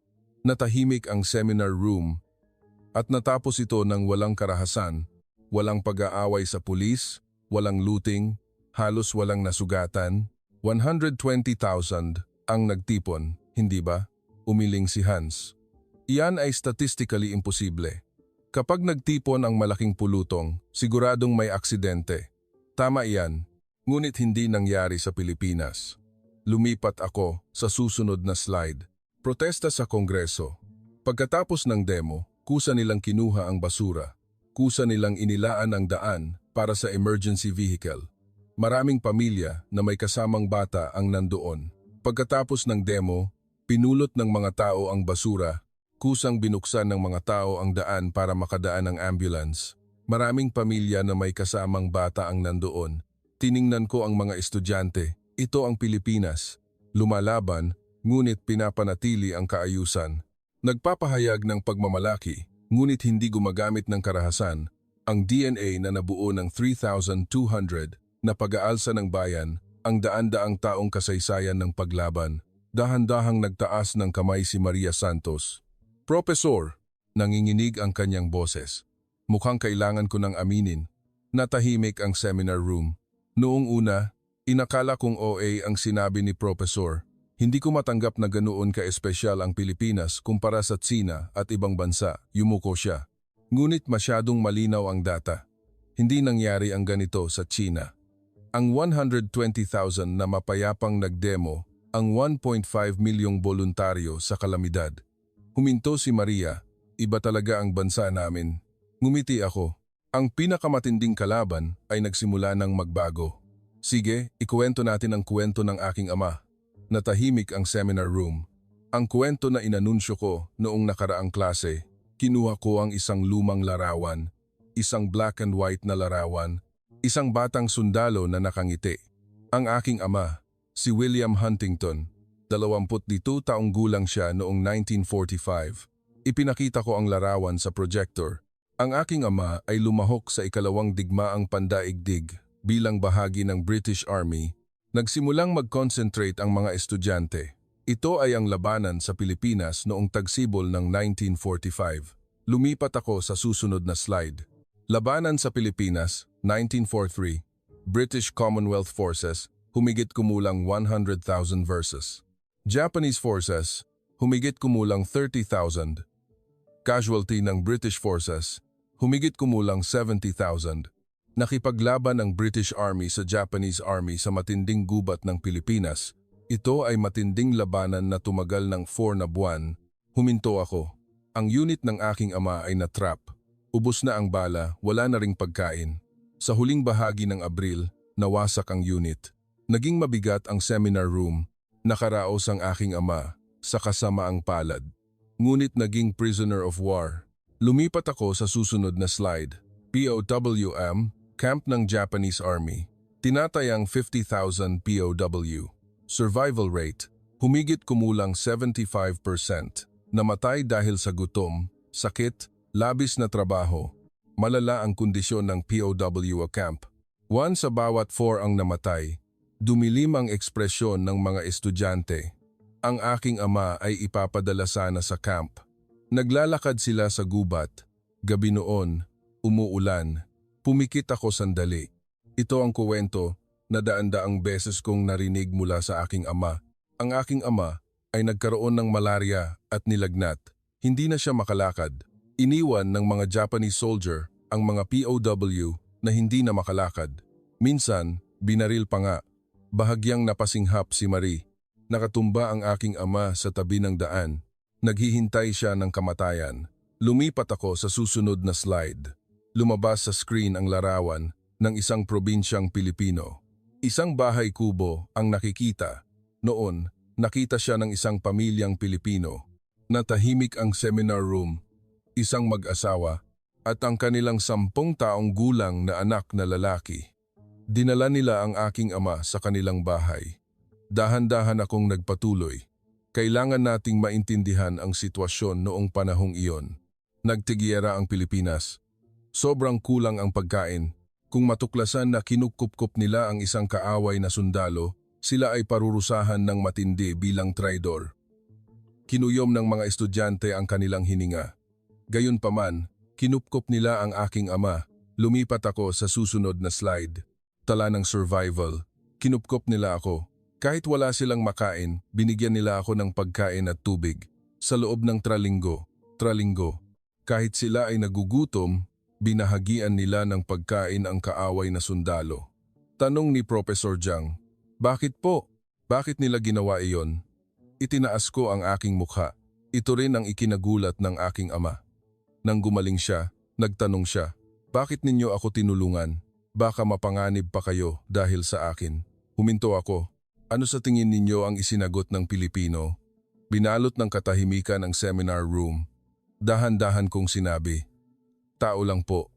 Nangingibabaw ang katahimikan. Tao lang po. Iyon lang ang lahat. Tiningnan ko ang mga estudyante. Kaaway, kaya dapat patayin. Hindi. Mapanganib, kaya dapat iwanan. Hindi. Dahil lang tao siya, kaya kailangan tulungan. Tahimik na nagtanong si James. Ano po ang nangyari sa pamilya? Yumuko ako. Pagkatapos ng tren linggo, natapos ang giyera. Nakabalik ang aking ama sa England ng ligtas. Ngunit, huminto ako. Sinubukan ng aking ama na hanapin ang pamilyang iyon pagkatapos ng giyera, ngunit hindi niya sila makita. Sabi, nasunog daw ang nayon. Hindi niya nalaman kung ano ang nangyari sa pamilyang iyon hanggang sa huli. Naging mabigat ang seminar room. Hindi kinalimutan ng aking ama ang pamilyang iyon habang nabubuhay. Lumipat ako sa susunod na slide. Lumabas sa screen ang isang lumang sulat kamay. Huling habilin ng aking ama. Kapag namatay ako, gusto kong iwiwisik ang bahagi ng aking abo sa Pilipinas. Dahil sa pamilyang Pilipino na iyon, ipinanganak ka. Gusto kong ialay ang aking selula sa bansa na nagligtas sa aking buhay. Binasa ko ang sulat. Kapag namatay ako, gusto kong iwiwisik ang bahagi ng aking abo sa Pilipinas. Dahil sa pamilyang Pilipino na iyon, ipinanganak ka. Malapit na akong maiyak. Ngunit nagpigil ako. Namatay ang aking ama noong 2003. Sinunod ko ang huling habilin ng aking ama at dinala ko ang bahagi ng abo sa Pilipinas, sa paanan ng bundok kung saan siya iniligtas. Tiningnan ko ang mga estudyante at mula noon, sinimulan ko ang masinsinang pag-aaral sa Pilipinas. Kung bakit isinugal ng pamilyang Pilipino na iyon ang kanilang buhay para iligtas ang kaaway na sundalo, gusto kong mahanap ang sagot na iyon. Tahimik ang seminar room. Inabot ako ng 35 taon Nag-interview sa libu-libong tao, nag-analisa ng 10,000 data at nanirahan sa Pilipinas ng 6 na taon. Itinuro ko ang whiteboard at nahanap ko ang sagot. Sumulat ako ng malaking titik. Hindi mapakali, dapat tulungan. May DNA ang mga Pilipino na ito. Kapag may nakitang nahihirapan, hindi sila mapakali. Walang kinalaman kung kaaway, dayuhan o hindi kilalang tao. Tiningnan ko ang mga estudyante. Ang 1.5 milyong tumakbo sa Yolanda, ang 37 milyong nagtipon sa 1990,091 disaster, ang 120,000 na nagpahayag ng saloobin sa harap ng Kongreso, lahat ay iisang DNA. Huminto ako, at ang pamilyang Pilipino noong 1945 na nagligtas sa kaaway na sundalo ay iisang DNA din. Binalot ng mabigat na hangin ang seminar room. Tahimik na nagtaas ng kamay si Maria Santos. Profesor, may luha sa kanyang mata. Humihingi po ako ng paumanhin. Bakit ka humihingi ng paumanhin? Noong una, ayaw kong paniwalaan ang sinabi ni Profesor. Hindi ko maisip na ganoon ka-espesyal ang Pilipinas. Pinunasan ni Maria ang kanyang luha. Ngunit ngayon, naiintindihan ko. Iba talaga ang Pilipinas. Ngumiti ako. Salamat, Maria. Nagtaas din ng kamay si Professor Zhang, Professor Huntington. Nanginginig din ang kanyang boses. Kailangan ko ring aminin. Hindi mangyayari ang ganito sa Tsina. Walang taong isusugal ang buhay para kupkupin ang kaaway na sundalo sa kasalukuyang Tsina. Yumuko ang professor. Mukhang iba talaga ang lahi ng Pilipino. Tiningnan ko ang seminar room, mga ginoo at binibini. Dahan-dahan kong sinabi. Ang gusto kong sabihin ngayon ay hindi na mas mahusay ang Pilipinas kaysa sa ibang bansa. Tiningnan ako ng mga estudyante. Ang ibig sabihin ay iba. Ang Western prejudice na pareho lang ang East Asia ay mali. Sumulat ako ng huling pangungusap sa whiteboard. Ang Pilipinas ay ang exception sa Asia. Ang Pilipinas ay ang exception sa Asia. Fundamental na magkaiba ito sa Tsina at ibang bansa sa Asia. Tiningnan ko ang mga estudyante. Sa susunod, pag-uusapan natin kung paano nabuo ng DNA na ito ang kasalukuyang Pilipinas. Bakit ang Pilipinas lang ang nakabangon ng ganoon kabilis? Bakit ang kultura tulad ng bayanihan, hospitality ang kumalat sa mundo mula sa Pilipinas? Sinara ko ang aking laptop. Dito muna tayo ngayon. Narinig ko ang usapan ng mga estudyante sa likod ko habang papalabas ako ng seminar room. Leo, ayos ka lang ba? Oo, masyado lang akong na-shock. Ako rin. Ano kaya ang kuwento ng tatay niya? Ngumiti ako. 35 taon na ang nakalipas. Ganoon din ang tanong ko nang una kong marinig ang kuwento ng aking ama. Kung bakit isinugal ng pamilyang Pilipino na iyon ang kanilang buhay para iligtas ang kaaway na sundalo. Iyon ang tanong na nagdala sa akin sa 35 taong pag-aaral sa Pilipinas. At ngayon, alam ko na ang sagot. May DNA ang mga Pilipino na hindi mapakali. Dapat tulungan. Kapag may nahihirapan, tatakbo sila. Kahit wala silang kinalaman, kahit mapanganib, kahit masaktan sila. Iyan ang Pilipinas, ang tanging lahi sa mundo. Dumating na ang oras ng huling seminar. Nang pumasok ako sa seminar room, ganap na nagbago ang atmosfera. Ang unang klase ay puno ng bulungan, ngunit ngayon, iba. Lahat ng estudyante ay seryoso ang ekspresyon at nakaupo. Si Maria Santos ay nakaupo sa pinakaharap na upuan. Iba sa nakaraang klase, sarado ang kanyang laptop. May hawak siyang maliit na sobre. Si Professor Zhang ay nakaupo sa tabi ng bintana na wala ang karaniwang mapanuksong titig. Mukhang nag-iisip siya. Sige, ito na ang huling klase. Hindi ko binuksan ang projector. Hindi na kailangan ng data ngayon. Ngayon, gusto kong sabihin ang konklusyon at gusto kong marinig ang inyong mga saloobin. Nagtaas ng kamay si Maria Santos. Profesor, bago iyan, maari po ba akong magsalita? Oo, Maria, siyempre. Tumayo si Maria. Mahigpit niyang hinawakan ang sobre na hawak niya. Sa loob ng 1 linggo, patuloy akong nag-iisip. Nanginginig ang kanyang boses. Noong unang klase, nang sinabi ni Professor na maaaring hindi Asya ang Pilipinas, sa totoo lang, nagalit ako. Hindi ko matanggap na magkaiba ang Pilipinas sa Tsina at ibang bansa. Huminto si Maria. Ganoon ang itinuro sa amin sa Tsina. Ang Pilipinas at Tsina ay Confucian Cultural Sphere nagbabahagi ng kasaysayan at fundamental na pareho. Yumuko siya. Ngunit nang makita ko ang data na ipinakita ni Profesor, nagbago ang aking pananaw, natahimik ang seminar room. Ang 1.5 milyong kusang nagtungo sa Yolanda, ang 1.37 milyong nagboluntaryo sa Lindol, Pinatubo, ang 120,000 na mapayapang nagtipon sa Kongreso. Pinunasan ni Maria ang kanyang luha. Hindi nangyari ang ganito sa China. Hindi ito nangyari kahit minsan. Binuksan niya ang sobre na hawak niya. May lumabas na isang larawan. Ito ang larawan ng aking lolo. Itinaas ni Maria ang larawan. Ito ay isang lumang black and white na larawan. Isang batang lalaki na nakasuot ng damit pang military ang nakikita. Ang aking lolo ay nagtungo sa Pilipinas bilang sundalo noong 1940s. Nanginginig pa ang kanyang boses. Sinabi ng aking lolo sa akin bago siya namatay. Marami siyang hindi magandang nagawa sa maraming tao noong giyera. Hindi niya sinabi ang detalye, ngunit nabuhay siya na may guilt habang buhay. Naging mabigat ang seminar room nang marinig ko ang kwento na iniligtas ang buhay ng tatay ni Profesor ng isang pamilyang Pilipino. Lumuha si Maria. Naisip ko, ang mga tao na ang henerasyon ng aking lolo ay gumawa ng ganoong kalupitan, iniligtas nila ang kaaway na sundalo. Sa isang dahilan lang, tao lang po. Yumuko siya ng malalim. Profesor, at sa inyong lahat, tiningnan ni Maria ang seminar room. Inaamin ko, iba ang Pilipinas sa Tsina, fundamental na magkaiba, at humihingi ako ng paumanhin sa mga Pilipino. Dahil bilang isang Chinese, hindi ko alam ang tamang kasaysayan at nagkaroon ako ng prejudice. Yumuko ng malalim si Maria. Natahimik ang seminar room.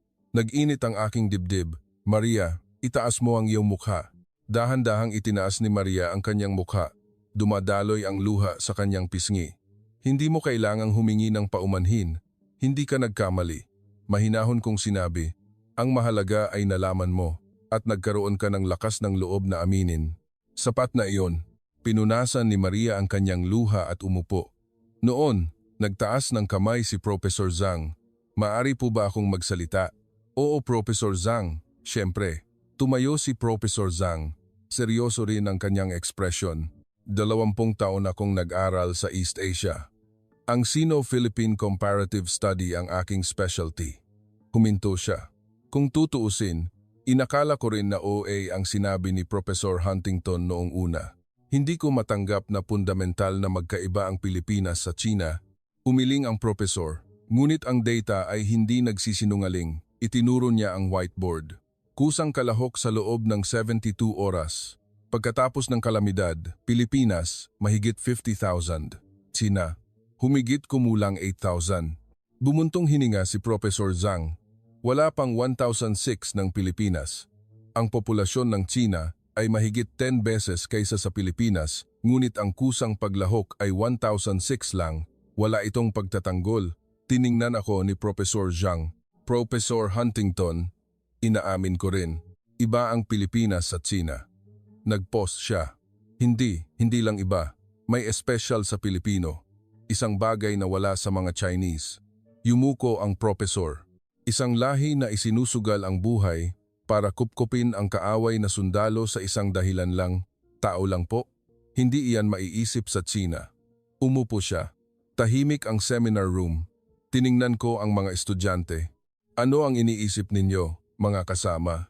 Nagtaas ng kamay si Hans. Professor, nag-specialize ako sa data analysis. Noong una, inakala ko na may sample bias o iba pang variables. Umiling siya. Ngunit ang data na ipinakita ni Professor ay consistent. Ang pag-aalsa ng bayan, ang lindol, Pinatubo, ang Yolanda, ang protesta sa Kongreso, ang COVID response. Paulit-ulit ang parehong pattern sa loob ng mahigit 400 taon. Tiningnan ako ni Hans. Hindi ito aksidente. Karapat-dapat itong tawaging DNA. Nagtaas din ng kamay si James. Ako rin. Noong una, inakala kong pagkakaiba lang ito sa national character. Umiling siya. Masyadong extreme para ipaliwanag ng salitang national character.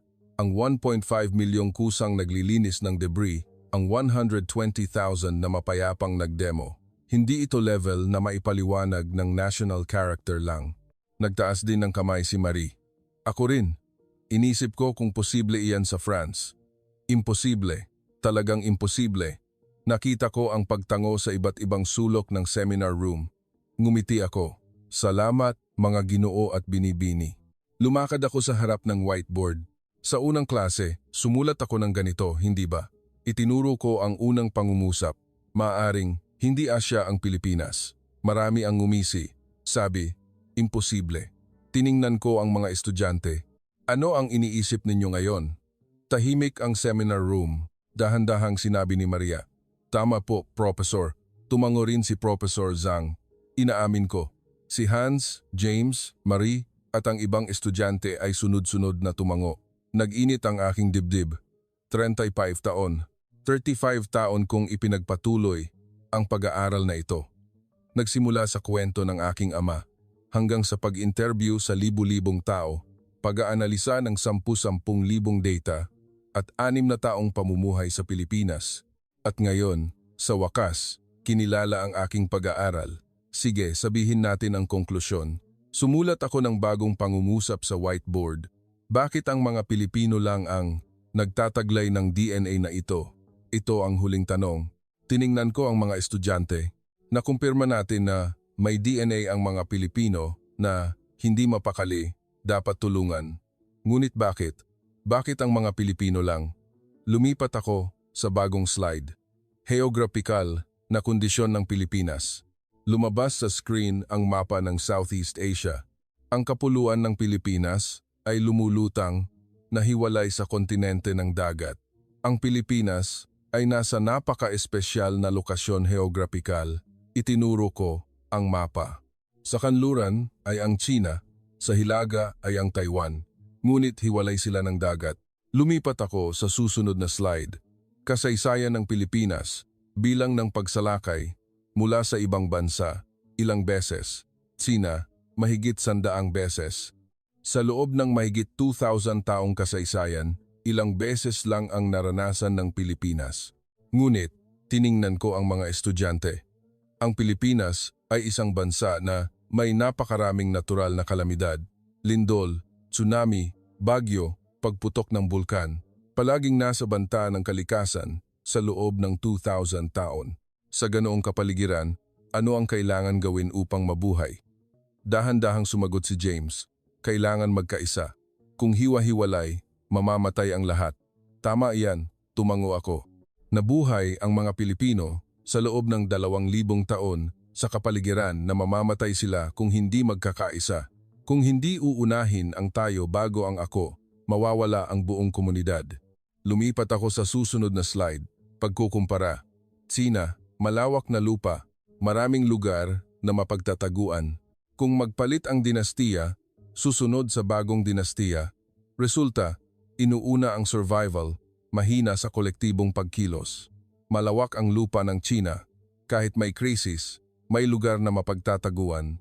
Kung magbago ang dinastiya, mabubuhay ka kung susunod ka sa bagong dinastiya. Tiningnan ko si Professor Zhang, kaya inuuna ng mga Chinese ang survival. Ang mindset ay, una, iligtas ang sarili, at saka tumulong sa iba. Hindi nabuo ang DNA na isasakripisyo ng individual ang sarili para sa komunidad. Tumango si Professor Zhang, ngunit iba ang Pilipinas. Lumipat ako sa susunod na slide. Pilipinas, islang bansa na napapalibutan ng dagat. Walang lugar na mapagtataguan. Madalas ang natural na kalamidad. Resulta, kailangan magkaisa. Kung hindi, mamamatay. DNA ng komunidad, bayanihan. Ang Pilipinas ay isang islang bansa. Walang lugar na mapagtataguan. Kung may lindol o tsunami, kailangan lang nilang magkaisa at harapin ito. Tiningnan ko ang mga estudyante. Isang lahi na nabuhay sa ganoong kapaligiran sa loob ng 2,000 taon. Isang lahi na natutunan sa pamamagitan ng katawan na mamamatay sila kung hindi sila mapakali, kikilos. Sumulat ako ng bagong pangungusap sa whiteboard. Evolusyon para sa survival. DNA ng Pilipino.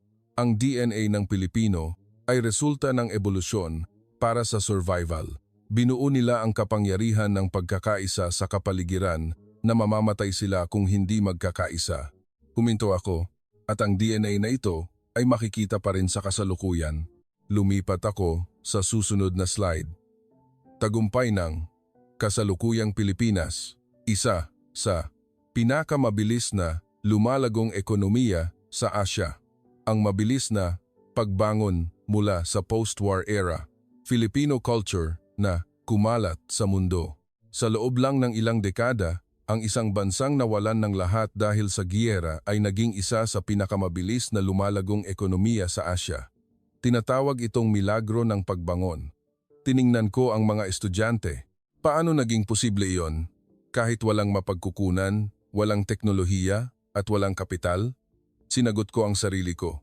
May mga tao, ang mga taong hindi mapakali, dapat tulungan. Lumipat ako sa susunod na slide. Pilipinas noong 1950s, 60s, overseas Filipino workers na nagtataguyod ng ekonomiya. Filipino entrepreneurs na nagpapalawak ng merkado sa mundo. Noong 1950s, 60s, masigasig na nagtrabaho ang mga Pilipino para sa kaunlaran ng bansa. Itinuro ko ang mga numero. Ang mga manggagawa ay nagtrabaho ng mahabang oras sa murang suweldo. Ang mga OFW ay nagpadala ng remittances sa buong mundo. Bakit? Dahil mahirap ang bansa. Hindi sila mapakali, dapat tulungan. Tiningnan ko ang mga estudyante. Ito ang Pilipinas. Isang lahi na hindi mapakali. Dapat tulungan kapag may krisis. Isang lahi na hindi makatiis kung walang ginagawang isang bagay. Kaya, sila ang lahi na pinakamabilis na nakabangon sa mundo. Sumulat ako ng huling pangungusap sa whiteboard. Ang Pilipinas ay ang tanging lahi sa mundo. Ang Pilipinas ay ang tanging lahi sa mundo. Tiningnan ko ang mga estudyante, iba sa Tsina, Amerika at Europa. Isang lahi na may natatanging DNA na nabuo ng 2,000 taong survival competition. Huminto ako. Ito ang konklusyon ng 35 taon kong pananaliksik. Tahimik ang seminar room. Dahan-dahang pumalakpak si Maria. Sumunod si Professor Zhang. Si Hans, James, Marie at ang ibang estudyante ay sunod-sunod na nagsimulang pumalakpak. Binalot ng palakpakan ang buong seminar room. Nag-init ang aking dibdib. Nang huminto ang palakpakan, nagtaas ng kamay si Maria. Professor, isang tanong na lang po. Oo. Siyempre, ang tatay po ni Professor, ang pamilyang Pilipino na nagligtas ng kanyang buhay, hindi po sila natagpuan. Tama po ba? Lumuha si Maria. Ligtas po ba sila? Nag-isip ako sandali. Hindi ko alam. Halos 80 taon na ang nakalipas. Tumingin ako sa labas ng bintana. Ngunit naniniwala ako. Humarap ako sa mga estudyante. Ang espiritu ng pamilyang iyon ay buhay. Sa 1.5 milyong naglinis ng debris sa Yolanda. Sa 1.37 milyong nagluto ng pagkain sa 1990,901 disaster. Sa 120,000 na nagpahayag ng saloobin sa Kongreso. Ngumiti ako. Ang mga taong naniniwala na dapat silang tumulong dahil tao sila ang mga inapo ng pamilyang Pilipino na iyon.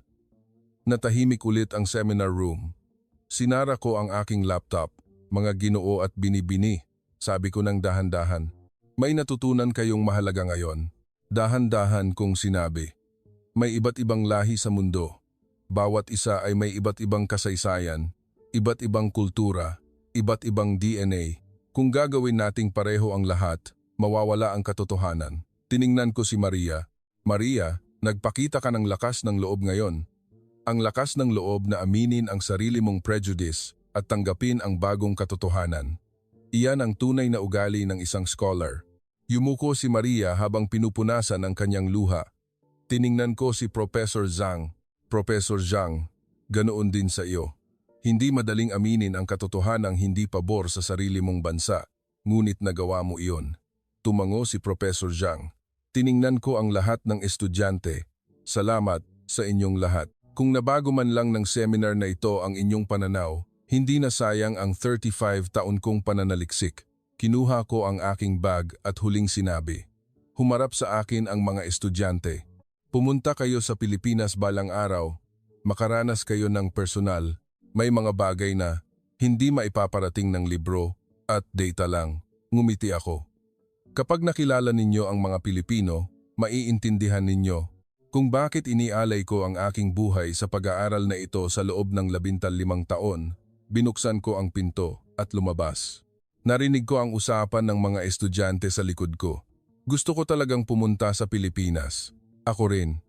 Gusto kong makita ng personal. Maria, ayos ka lang ba? Oo, natouch lang ako.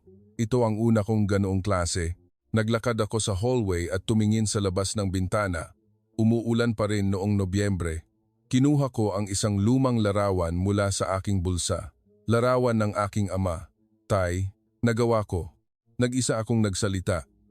Ang kwento mo ay naiparating na sa mga tao. Ang ulan ay dumadaloy sa bintana. Habang yakap-yakap ko ang larawan sa aking dibdib, naisip ko. Talagang espesyal na bansa ang Pilipinas.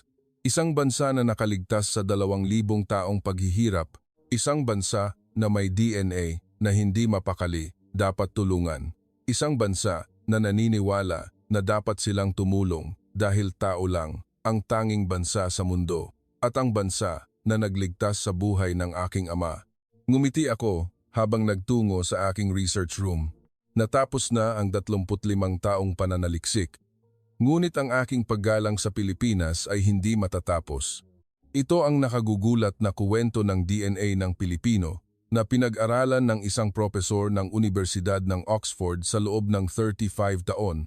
Ang mga bagay na itinuturing nating normal ay mga milagro sa mundo. Pakisuyo, ibahagi ang kuwentong ito sa iyong mga kaibigan. Ang maliit na pagmamalaki ay nagiging malaking lakas. Mangyaring mag-subscribe din at mag-like. Salamat sa panonood. Sa huli, umalingaw-ngaw ang mainit na palakpakan sa seminar room na nagyelo noong una, ang kuwento ng paghahanap ng isang propesor sa loob ng 35 taon ay nagtapos.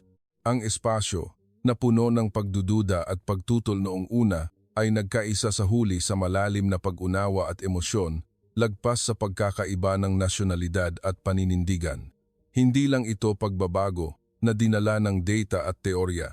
Ang kwento ng pamilyang hindi kilala na nagligtas sa buhay ng tatay ng propesor, ang isang dahilan lang, tao lang po, ngunit ito ang pinakamalakas na dahilan na tahimik na nagpabago sa puso ng lahat ng nandoon. Marahil, sa ating pang-araw-araw na buhay, hindi natin napapansin ang espesyal na lakas na taglay natin. Kapag may kalamidad, tatakbo tayo para sa isang taong hindi natin kilala nang hindi iniisip ang sarili. Kapag may nahihirapan sa kalye, kusang magbibigay ng tulong nang hindi iniisip ang pakinabang o kawalan. Ang pagkilos na tinatawag na milagro ng mga dayuhan ay tinuring nating normal lang. Ngunit ang normal na iyon, ang pinakamahalagang kayamanan na minana natin mula sa ating mga ninuno na nakaligtas sa matinding paghihirap. Ito ay isa pang kasaysayan na wala sa mga aklat-aralin. Hindi kwento ng mga makapangyarihan o bayani, kundi kwento ng pagkakaisa ng pagmamalasakit na hinabi ng mga ordinaryong tao sa kanilang pang-araw-araw na buhay. Ang DNA na, hindi mapakali, dapat tulungan na natuklasan ni Professor Huntington. Hindi ito sa isang espesyal na tao, kundi tahimik na nagmumula sa bawat isa sa atin. Marahil, malapit ito sa walang kondisyong pag-ibig na sumusubok na protektahan ang bayan kahit isakripisyo ang sarili. At ang espiritu na iyon, tulad ng pamilyang Pilipino na iyon, ay may kapangyarihang lagpasan ang hangganan ng kaaway at kakampi. Sa simula ng kuwento, nagtanong ang propesor, maaaring hindi Asya ang Pilipinas. Ngayon, naiintindihan na natin ang tunay na kahulugan ng mga salitang iyon. Hindi ito usapin ng heograpiya o kultura. Ito ay isang malalim na mensahe na nagtatanong sa ating fundamental na halaga bilang tao. Kung paano tayo dapat mabuhay, kapag nahaharap sa paghihirap, ano ang pipiliin natin? Ngayong alam na natin ang kuwentong ito, baka mag-iba ang tingin natin sa mundo. Baka maramdaman natin ang bigat ng kasaysayan sa anyo ng voluntaryo na nakikita sa balita. Baka makita natin ang anino ng pamilyang Pilipino na iyon sa maliit na kabaitan ng kapitbahay. At ang pinakamahalaga, ang liwanag na natutulog sa loob natin, ang paggalaw ng puso na hindi ako mapakali kapag may nahihirapan. Iyan ang anyo ng ating kaluluwa na ipinagmamalaki natin sa mundo na minana natin sa loob ng 2,000 taon. Sa tahimik na pagmamalaking ito sa ating dibdib, Mabubuhay tayo ulit bukas. Hindi na kailangan ng espesyal na bagay. Magmalasakit lang ng kaunti sa mga tao sa paligid at gumawa ng isang maliit na kabaitan. Ang bawat isa niyan ay magiging bagong patak ng hindi mabilang na kabutihan na bumuo sa bansang ito. Maraming salamat sa panunood. Taos-puso akong umaasa na ang mainit na liwanag ay mag-uumapaw sa inyong puso. Dito nagtatapos ang kwento ngayon. Kung na-touch kayo ng kwentong ito, mangyaring ibahagi ang inyong saloobin sa pamamagitan ng like at komento, at ang pag-subscribe ay ang imbitasyon sa susunod na kwento. Taos-puso akong naghihintay sa inyong muling pagbisita.